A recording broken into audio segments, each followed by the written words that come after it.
What's happening, Eden? What is happening? I'll tell you what I can see. I can see an RTB going on your neck. There you go. I can also see a very waggy tail, which means that someone's going on a road trip.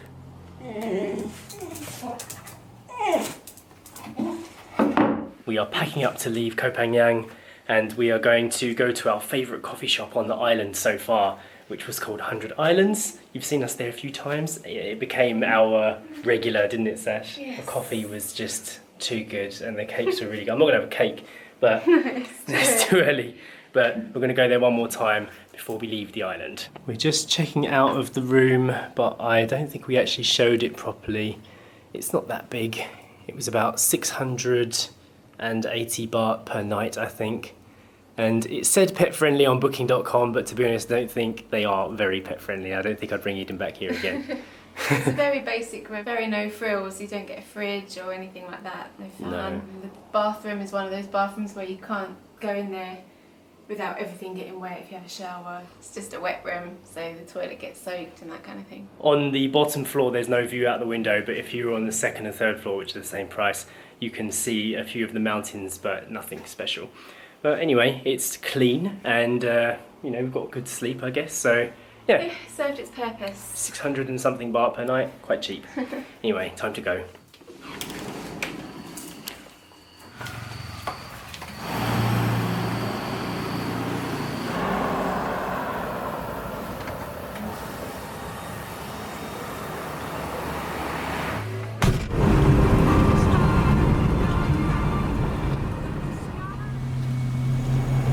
I've mentioned a few times now how Koh Phangan feels more like an island than anywhere else we've been.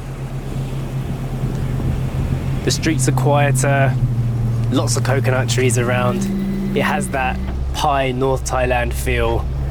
It's very easy to make an impression about a place when you hear stories, but you should really always try somewhere for yourself before you make a judgment, because even though we did exactly that, now that we've been here, I would say it's probably one of my favourite places in Thailand.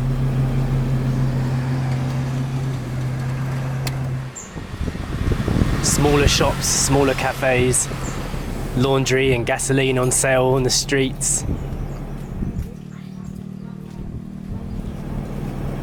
Lots of people around on scooters as usual. Lots of Westerners, but still a very relaxing place to be. This island definitely surprised us quite a lot.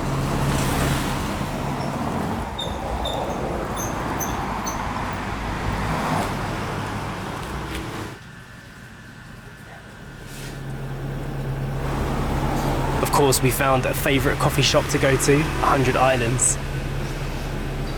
Coffee here was really good quality, and we had a cake the other day and it was delicious.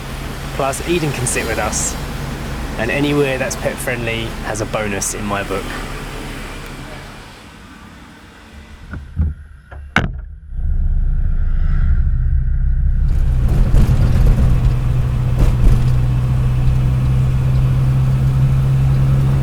Now we're just driving back through town on our way to the Raja ferry port. Having a look at the town, having a look at the surroundings one last time.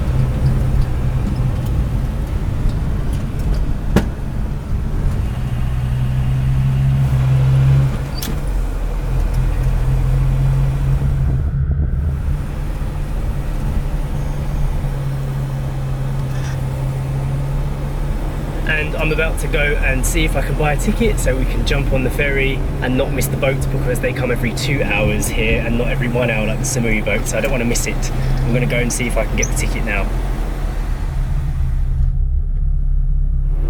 Go Dad, go get me my ticket back to the mainland.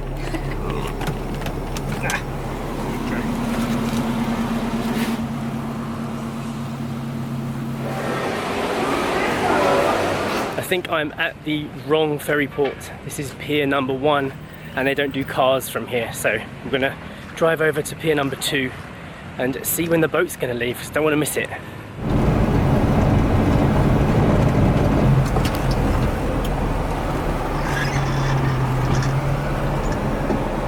We're on the hunt for pier number 2. It's not very clearly signed wherever it is, so maybe stop at this desk. Right, now we're in the right place.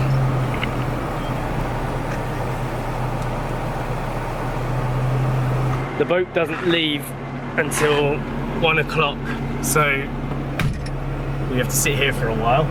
But at least we're in the shade and we've been told exactly where to be, so we know we're in the right place and we're not going to miss the boat.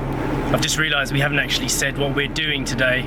We didn't want to drive all the way back to Hua Hin in one day because it would be probably over 10 hours of travel. So we're doing what we did last time, and we're stopping in Chumphon in the same hotel we stayed at last time because it was quite nice, and it's a nice midway point.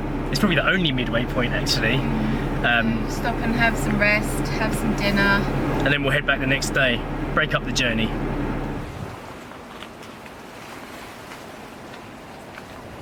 Just taking in the scenery before we get back on the boat. Such lovely coloured water. Even down here at the port, water is nice and clean.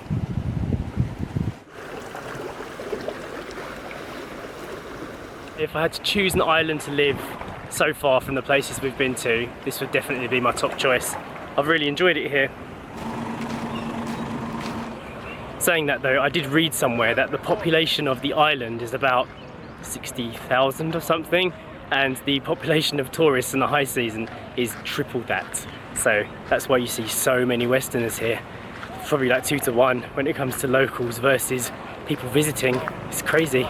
I think that despite the amount of people that come here, you could still find a little corner somewhere, a nice pleasant place to live, away from all the hustle and bustle, and still enjoy the island life without it being too hectic. I think one of the main reasons why I like this island in comparison to some of the smaller places is that it's big enough to have quite a decent infrastructure. You can drive a car around it. Sasha read this morning that it's 40 kilometers in its perimeter, this whole island, so it's not that big at all. About 15 to 20 kilometers across. They've got big stores like Macro and Big C, but at the same time they've also got a very small and islandy feel with all the big infrastructural things that you need to have a decent life out here. So I think that's the main reason why, when thinking about it in terms of a place to actually live as an expat, those are the things that we kind of factor in, and that's probably the reason why we'd choose a place like this rather than a smaller island with no electricity and, you know, more of a super laid-back place. And I love the fact that we can just bring a car onto the mainland or onto the island for the cost of like under £20. I think this is the express boat which has just arrived to pick up some foot passengers. I think it might be time to go and get the ticket. Alright, the tickets have been bought. It's a bit of a different system here. They ask you for your car number plate, and I have never ever been asked for my car number plate, so I don't actually know it, which is very strange for me because I always memorise my number plates. So I had to run back, take a photograph of it because some of the letters are in Thai, and take it back there to show the guy. And then you go into another office and you buy a ticket. So 760 baht is how much it costs for us to get back to Donsak. Same price.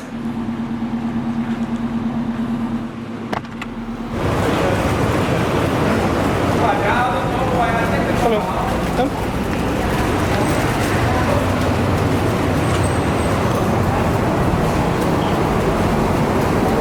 So we're all on board the ferry, Car, Eden and Sasha and I, and we're heading back to Donsak.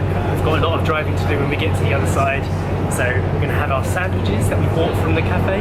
Takeaway, bacon and tomato baguettes. Are they baguettes? I think so. Oh, that should be good. So let's set sail.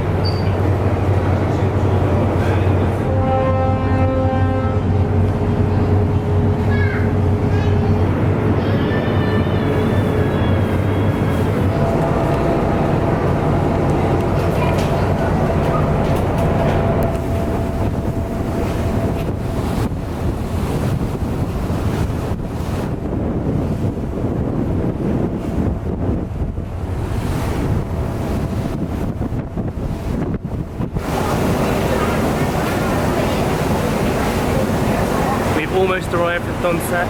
Again, took almost 2.5 hours to get here, so it's quite slow, slower than the other boat. But anyway, we can resume the journey. Very beautiful.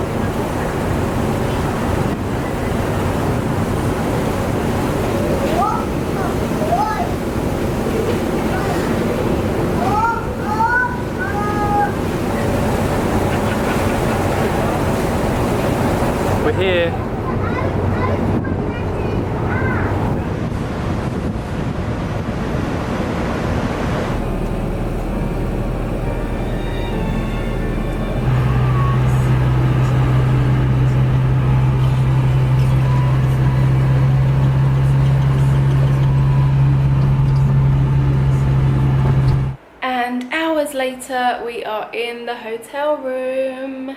We didn't vlog the drive because it's a very long, boring drive and not really much happens. So we are here in Chumphon and we are about to go out and get some dinner. So we will see you in the restaurant. And we've arrived. We came to Chumphon Pizzas today. This is the restaurant that we wanted to try out last time, but it was closed on the day we were here. We've actually got a really interesting looking menu, lots of English pub food. So Sasha's gone for a gammon steak and I've gone for roast lamb with vegetables and mashed potatoes. And mint sauce. Very traditional. Traditional English, that is. English pies. And for any of you greedy people out there, they also had a mammoth burger, which was 1 kilo of meat and 1 kilo of bun for 550 baht. And if you could eat it all within 6 hours, you get it for free. There was a time when I would have tried that, but my appetite isn't what it was. No. What about you, Sash? Do you reckon you could have eaten a mammoth burger? Too much meat. Look at this.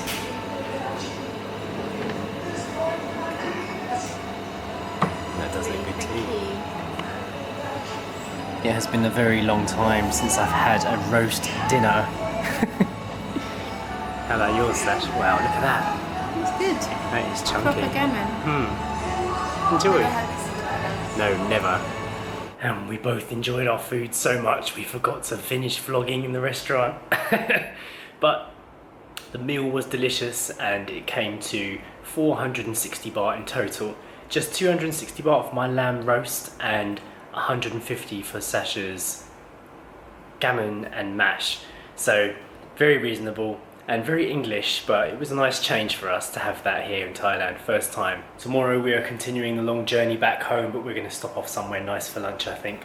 So join us then when we head off back towards Hua Hin, and hit the thumbs up button if you found any information useful in this video, or you just generally liked it, and we will see you tomorrow.